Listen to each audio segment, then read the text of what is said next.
E aí pessoal, tudo bem? Hoje o nosso programa está fantástico. Vamos ter conosco a presença do Dr. Francisco Carrera, especialista em direito ambiental. Um tema maravilhoso que eu tenho certeza de que você que é apaixonado pelo meio ambiente vai adorar. Não percam, hein? Assistam o programa, comentem, deem sugestões e se inscrevam no canal.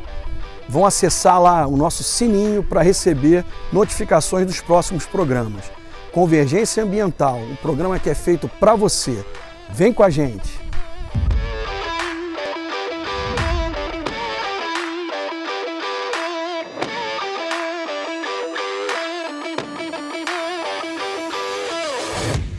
Olá, convergentes, tudo bem?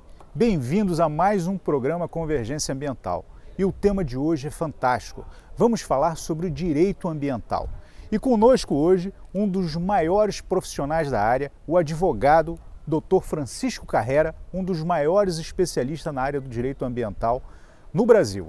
Dr. Francisco Carrera, bem-vindo ao Convergência Ambiental. Eu que agradeço a oportunidade. Maravilha. Nós gostaríamos muito de que você pudesse falar para os nossos internautas como é que você chegou a essa área ambiental. O que realmente fez com que você enxergasse as possibilidades de se especializar nessa área? Bom, Antônio, inicialmente foi uma trajetória muito maravilhosa, né? Afinal, hoje eu estou completando, na verdade, 29 anos de pleno exercício na área do direito ambiental e urbanístico também, né? Confesso a você que até o terceiro período de direito, o meu sonho era cuidar de animais, falar de fauna, falar de flora, fazer veterinária, fazer zootecnia, né? Ou algo semelhante. Mas até o terceiro período. No quarto período surge uma disciplina eletiva intitulada Direito Ecológico. Eu falei assim, opa, talvez essa daí seja bastante interessante para a minha carreira, até mesmo jurídica. E depois que eu ingressei, efetivamente, depois que eu tive a oportunidade de conhecer essa disciplina, né, eu não voltei mais. Até hoje eu confesso que eu só trabalho com a temática ambiental, né, em específico, e tenho visto alguns resultados muito promissores, né? Alguns dizem que o direito ambiental está um pouco caduco, mas não, ele se evolui, né, assim, diariamente. A cada dia que passa surge uma nova ideia, surge um novo instrumento, né, e ele vai sempre tentando se autoadequar às novas demandas ambientais. Então, costumo dizer que, parafraseando o professor Pierre de Limoges, o direito ambiental é um direito camaleônico. Por que ele é camaleônico? Porque ele consegue se autoadequar a qualquer área do direito, né? Toda e qualquer área está voltada para o direito ambiental. Nós falamos de vida, nós falamos de seres humanos, nós falamos de vegetais, ecossistema, né? Ecossistemas como um todo. Então, está tudo envolvido. Então, a minha caneta, ela dispõe sobre o todo. E um todo que nós não criamos, né? Sim. Um todo que, na verdade, foi criado, né, pelo nosso grande arquiteto do universo. Então, a minha caneta, ela pode até extinguir um animal, mas ela não traz esse animal de volta. Essa é a responsabilidade do profissional do direito ambiental. Muito bem. Nós sabemos de que hoje a legislação brasileira ela é referência, né, no cuidado, no controle, na fiscalização, nas políticas públicas na área ambiental. E nós sabemos de que hoje os órgãos ambientais que pertencem ao SISNAMA, né, ao Sistema Nacional do Meio Ambiente, são os responsáveis por controlar, né, executar as políticas públicas ambientais. E existem hoje muitos conflitos de competência, né, porque nós temos as três esferas, a União, né, o Estado e o município, que é onde há o impacto, né, o município, e existem hoje muitos conflitos de competências, né, para esse tipo de política. E nós tivemos agora recente, né, em 2011, a LC 140, né, que descentraliza a gestão pública ambiental e faz com que os órgãos ambientais do SISNAMA possam cada um ter o seu papel nesse controle, nessa função. Como é que você vê hoje a execução da legislação, né, da lei, da política pública ambiental nesse sentido? Olha, Antônio, eu acompanho o licenciamento ambiental desde a própria introdução dele no país, né? Eu tive a honra de participar de todo o processo de redação, inclusive no CONAMA, da Resolução 237, em 1997, né? Ou seja, Constituição nova, né? Um sistema ambiental novo. E o sistema esteve por aí, né, até o advento da Lei Complementar 140. Como a própria natureza jurídica da lei, né, ou seja, complementar, ela não veio, na verdade, substituir nada. todo o sistema de licenciamento já existente até então, ele continua a existir. Ou seja, a competência federal, a competência estadual e também a competência municipal. Porém, né, o sistema estava um pouco, digamos, engessado, até mesmo por força da ausência de outras interlocuções, até mesmo com uma boa articulação nos próprios órgãos ambientais e também em razão da mudança que houve no país, né, com a criação dos órgãos ambientais. Exemplo disso foi o próprio IBAMA, né, o Instituto Brasileiro de Meio Ambiente e Desenvolvimento Sustentável. Ele foi criado, na verdade, num momento de transição, né, e inclusive foi tomado por uma série de contribuições de outros órgãos que não eram ambientais. O IAA, o IBC, né, o Instituto do Açúcar do Álcool, o Instituto Brasileiro do Café, né, foram extintos na era Collor, né, e todos os empregados e servidores foram reaproveitados ou reinseridos no novo órgão ambiental, era IBDF, e IBAMA, né?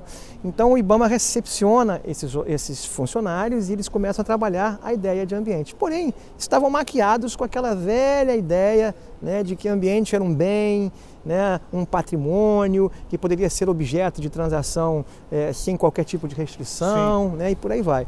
Porém, hoje, né, o órgão já promove concursos, né, já tem uma equipe de gestores e de agentes ambientais qualificados, né? Hoje já existe a disciplina de gestão ambiental em muitos cursos de pós-graduação, né? Então você tem já um profissional muito mais qualificado do que aqueles grandes medalhões dos antigos órgãos ambientais. E a 140, na verdade, ela veio facilitar um pouco mais a perfeita e plena autonomia que os municípios, né, em virtude do artigo 30, inciso 1º da Constituição, possuem, que é a autonomia municipal naquilo que a própria Constituição descreve expressamente como interesse local. Ou seja, a ideia de menor peculiaridade na Constituição de 67 foi transferida para uma ideia de interesse local. Não há ninguém melhor, né, ou melhor, não há ente federativo melhor conhecedor, né, do interesse local do que o próprio município. Aonde é o impacto. Aonde é o impacto, né? Eu sei que existem impactos que transpassam a esfera estadual e devem ser coordenados pelo IBAMA, tudo bem, mas os impactos locais podem muito bem serem administrados, né, pela esfera da municipalidade. E é o que tem sido feito. Então a 140 veio, na verdade, não veio facilitar, ela veio auxiliar o cumprimento da Política Nacional do Meio Ambiente. Né?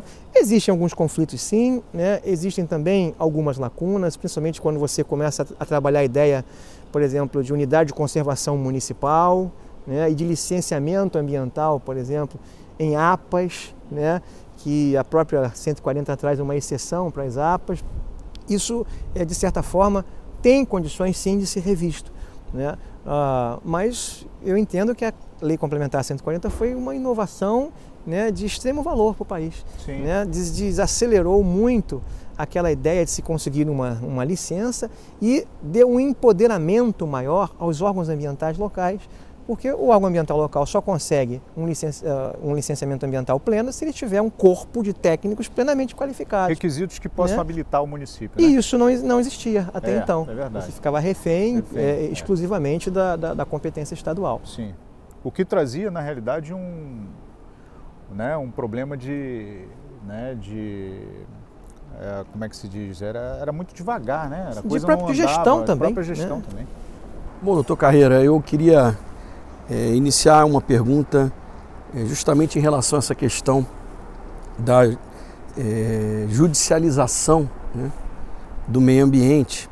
A gente sabe que tem hoje no Brasil uma série de problemas ambientais, né, que foram judicializados, e eu queria também que o senhor falasse um pouquinho sobre o papel do Ministério Público, tanto federal, estadual, nessa questão da defesa do meio ambiente, na questão que envolve aí a tutela coletiva, né?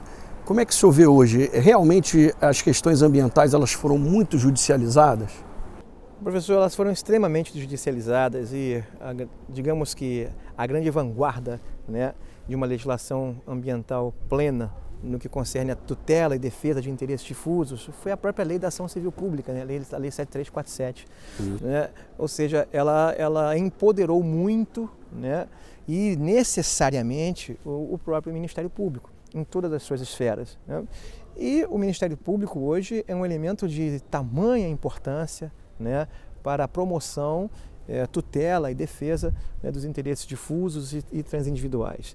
O interesse ambiental, né, ele é transindividual, ele não é mais inter, ele não é mais multi, ele é trans, né? Tudo hoje tem referência à ideia de ambiente, porque o ambiente pertence a todos nós, né? Então, com a participação do Ministério Público, né, seja ele como fiscal da lei, ou seja ele como autor de uma ação ou de uma demanda na proteção e tutela do ambiente, são fundamentais, né? O artigo 139 da Constituição Federal, ele foi essencial a trazer essa ideia, né, de que o Ministério Público não é ente, mas em compensação é uma instituição com condições, né, com suas prerrogativas e com plena autonomia para promover a tutela do interesse difuso e transindividual, né? Aí eu posso até dizer, né, que tudo isso se inicia com o acidente de Cubatão, na década de 80.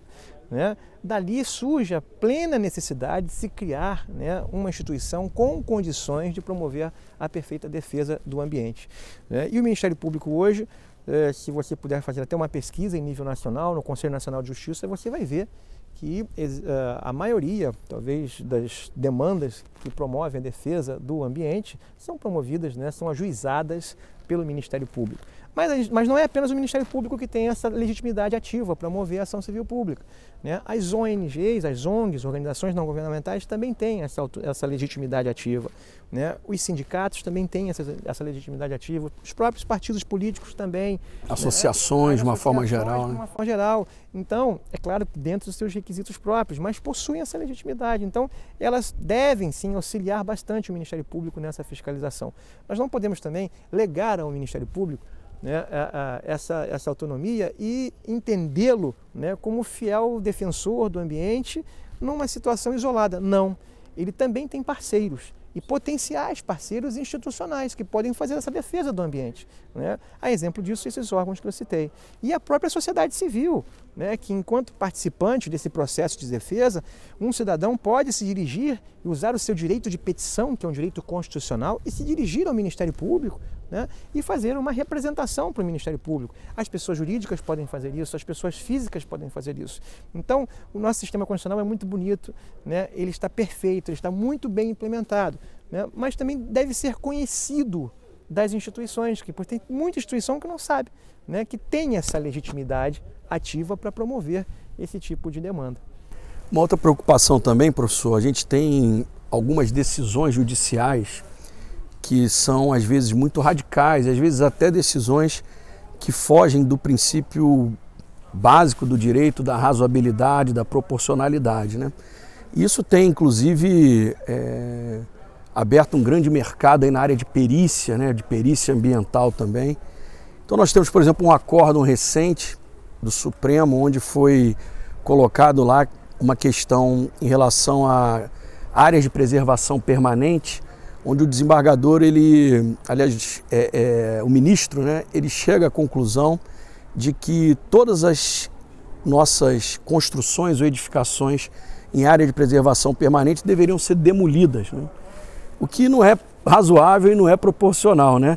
Então eu queria que o senhor falasse um pouquinho sobre isso, sobre essa questão que envolve às vezes a necessidade até mesmo da gente ter um equilíbrio maior entre as engenharias e o direito, né? Perfeito, as demais profissões, né? O senhor fez referência, na verdade, à famosa súmula 616 do Superior Tribunal de Justiça, que instituiu no nosso país a teoria do fato consumado na área do direito ambiental. Exatamente. Além disso, isso não foi uma inovação. Essa própria teoria do fato consumado, ela existe desde a década de 80, né, está plenamente estabelecida na nossa legislação em relação a muitas outras iniciativas. Mas ela não foi criada, essa construção jurídica, ela não foi criada de um dia para o outro, né? Ela vem recebendo, a longo tempo, uma série de contribuições, inclusive de outras decisões judiciais, né, voltadas para essa ideia. O planeta inteiro, em especial todos os países signatários das conferências mundiais de ambiente, né, concordam com a concepção plena de alguns princípios do direito ambiental, né? O princípio da precaução, o princípio da prevenção, o princípio do poluidor-pagador, já são princípios clássicos, né? Mas na última Rio+20, por exemplo, o próprio senador Cristóvão Buarque, né, trouxe uma contribuição maravilhosa, que foi, na verdade, a discussão plena do princípio do não retrocesso, né, o reconhecimento do princípio do não retrocesso como princípio do próprio direito ambiental, né, e isso foi plenamente debatido, né, numa conferência internacional. E o que é o não retrocesso, né? Ou seja, você não pode, na verdade, se você decidiu da última vez pró-ambiente, você não pode agora, um pouquinho mais à frente, né, decidir contra esse ambiente. Então, indúbio pró-natura, o indúbio pró-ambiente, né? Você não pode voltar atrás. E o próprio princípio do não retrocesso, ele é, na verdade, um bom parceiro de fundamentação, né, também ao princípio, à teoria do fato consumado. Porém, em que pese, né, alguns tribunais não admitirem a alegação de direito adquirido de poluir, né, que é o que muito se faz por aí, né, você alega que eu já construí, eu já poluí, então o meu sucessor, né, ele não terá a obrigação de recuperar, e sim ele pode alegar que vai continuar poluindo. Não. Né? Se a própria terreno, ou seja, se a obrigação de preservar o meio ambiente segue a coisa, né, o próximo adquirente tem que garantir, né, a preservação do ambiente. Agora, é claro que, em que pese a existência de uma súmula do Superior Tribunal de Justiça, né, existe um princípio mor, né, talvez muito mais abrangente do que todos os outros princípios do direito do ambiente, né, que é o bom senso. Sim, claro, perfeito. A razoabilidade. A razoabilidade, né, e o bom senso. Ou seja, se eu tenho, na verdade, um desenvolvimento urbano já plenamente constituído, né, é aquilo que a doutrina intitula, né, de consolidação urbana, né, eu não posso, de uma hora para outra, ou de um pensamento extremamente radical, né, tentar mudar da água para o vinho, porque o dano, né, e a própria perícia, que o senhor conhece bem, né, justifica isso, o dano pode ser um dano ricochete, né, um dano em retrocesso, não é isso, Antônio? E isso pode, na verdade, o mesmo impacto que eu tenho no ambiente, eu também tenho no social, no familiar, no antrópico e no equilíbrio das relações urbanas. O que eu não posso permitir, na verdade, daí eu entendo o teor da súmula, é uma expansão urbana descontrolada, né? É um excessivo controle do ambiente sobre as iniciativas de desenvolvimento, isto sim, né, há que ser plenamente controlado pelos nossos próprios tribunais. Então eu entendo que, em que pese a existência da súmula, a nossa Corte Suprema, o STF, né, vai interpretar esta súmula de uma forma muito mais aplicada no que se refere à razoabilidade, ao bom senso e também à proporcionalidade. Ninguém vai querer derrubar ou demolir um prédio que está na faixa de APP da Lagoa Rodrigo de Freitas, né, porque o prédio foi construído numa época em que não se concebia isso. Agora, isso não pode ser também padronizado, né? Claro. Nós temos alguns empreendimentos que podem sim fazer uso desse instituto, até mesmo para obrigar a demolição de algo que já está consolidado, né? E isso vai gerar sim um dano em ricochete, né? Ou em retrocesso, né? Então eu recomendo a todos os julgadores que queiram aplicar esse tipo de súmula, essa súmula, né, ou aplicar o princípio do não retrocesso, né, que assim ou entendam no que se refere aos novos empreendimentos. Sim. E não aos empreendimentos que já estão plenamente estabelecidos, né? E que também os órgãos do ambiente possam, na verdade, inserir nas suas normativas exigências, né, no sentido de que, para que se obtenha o licenciamento daquele empreendimento, né, o órgão venha a cumprir esse tipo de indicação sumular, né? Mas, é claro, isso vai depender também da razoabilidade e do bom senso da administração pública, não apenas do julgador, né? Porque nós hoje não somos reféns, viu, Antônio e Felipe? Nós somos reféns hoje, às vezes, isso eu tenho enfrentado muito nas diversas causas que já atuei, né, no famoso achismo ambiental. Okay? Isso aí é Ou seja, o técnico às vezes se auto-intitula conhecedor, sabedor de todas as relações ambientais, né? Então ele diz, na forma da minha concepção, eu acho, para mim quem acha é garimpeiro. É lógico. Verdade. Né? O técnico não pode achar, né? Na minha concepção, eu entendo que é assim. Eu acho que toda concepção de ordem ambiental, em razão do ambiente ser transdisciplinar, tem que ser algo objeto de consulta. Ele não pode se individualizar. Perfeito. Senão você vai entravar, né, um licenciamento, vai parar um licenciamento em razão do entendimento de um único técnico. E você vai de encontro, inclusive, ao princípio da participação do direito do ambiente, né, que exige a criação de conselhos, de uma série de outros órgãos com condições de tornar a temática extremamente participativa. Bom, Antônio, eu queria, antes de finalizar o programa, eu queria revelar para os nossos internautas, né, para os nossos que acompanham o nosso canal de uma forma geral, que o Dr. Carreira, além de advogado, desse nosso especialista em direito, professor, ele também tem algumas características interessantes, ele também tem alguns hobbies interessantes. Um deles é imitar som de passarinho, e ele ficou muito conhecido aí por isso. E o outro é cultivar plantas. E hoje nós estamos aqui nesse cenário maravilhoso, né, do Golf Clube, do Golfe Olímpico, e o Carreira tem aqui uma contribuição importante. Inclusive ele nos presenteou aqui com essa imagem, né? No início ele trouxe aqui essa planta maravilhosa. Eu queria que você falasse um pouquinho, assim, rapidinho, para a gente finalizar, sobre esse novo empreendimento, sobre essa nova proposta. Essa orquídea que vocês estão vendo, por exemplo, né, é uma Phalaenopsis. E aqui nós estamos inaugurando o Olympic Golf Garden, né? Vai ser o primeiro jardim olímpico do planeta, né? Com vinculação direta à ideia de golfe, que vai trabalhar, na verdade, a produção de plantas, né? De plantas suculentas, de orquídeas, de rosa do deserto e, em especial, de espécies da nossa própria restinga, né? Bacana, muito para bacana. Que essas plantas possam também promover, né, o ajardinamento de diversos campos de golfe e também de outras instituições, como shoppings, como lojas, né? Ou seja, todo lugar que você passar, você vai ter uma marca vinculada à ideia de educação ambiental, acima de tudo, né? Nós vamos ter um jardim sensorial, onde a pessoa com deficiência vai poder também sentir, né, a missão e a imagem da natureza. Tudo isso associado à ideia, né, da natureza lúdica que é você vir a um campo de golfe e, ao mesmo tempo, assistir um lago como esse aqui, né, tomado de jacarés, tomado de capivaras. Aliás, as capivaras estão fugindo, né, dos traficantes que estão lá dentro do parque e vindo para cá, para o campo de golfe, porque aqui elas estão mais seguras, né? Então não há prazer melhor do que você bem equilibrar essas duas ideias. De um lado o esporte, né, e de outro lado a própria ideia, a própria visão, né? Quando você vê um ambiente como esse, equilibrado, né, bonito, né, e produzindo ideias plenamente sustentáveis, né, você vê o cumprimento da perfeita função socioambiental. Vamos fazer um programa só sobre isso, hein? É bom. Tem muito conteúdo. Bom, meus queridos amigos do canal Convergência Ambiental, mais um programa maravilhoso, excelente aqui com o nosso professor Francisco Carreira.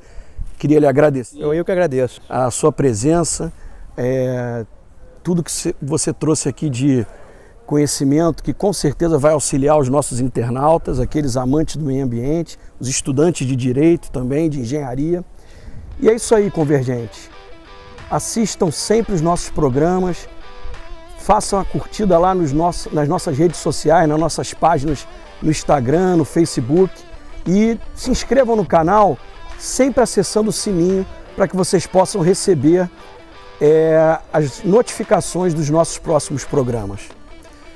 Bom, agradecer Dr. Francisco Carreira. Queria também, além de todas as atribuições, todos os itens do currículo do Dr. Carreira, ele também é diretor jurídico do Instituto IEVA. Ah, sim. Que eu muito admiro, né? Instituto de Eventos Ambientais. Quero, inclusive, aproveitar aqui e pedir uma lacuna para mandar um abraço para o presidente Alexandre Gontijo, dizer que também vai ser entrevistado no nosso programa em breve. E agradecer a tua presença e agradecer também a vocês que ficaram conosco até agora assistindo esse programa sobre esse tema riquíssimo que é o direito ambiental no Brasil. Muito obrigado e vem com a gente!